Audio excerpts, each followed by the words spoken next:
Hello everyone, in this video we will show you the assembling and disassembling of purifier. This is the purifier, alpha level type of purifier.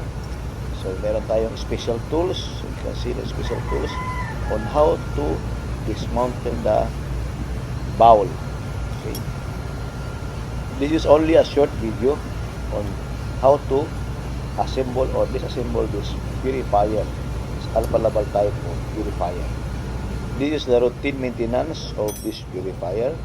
So we have this so-called 3 monthly or 6 monthly maintenance, and this is according to the PMS or plant maintenance system.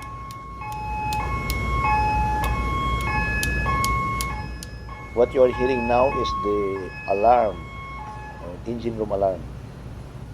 Please watch in the coming video the complete overhauling of purifier. The bowl was completely removed.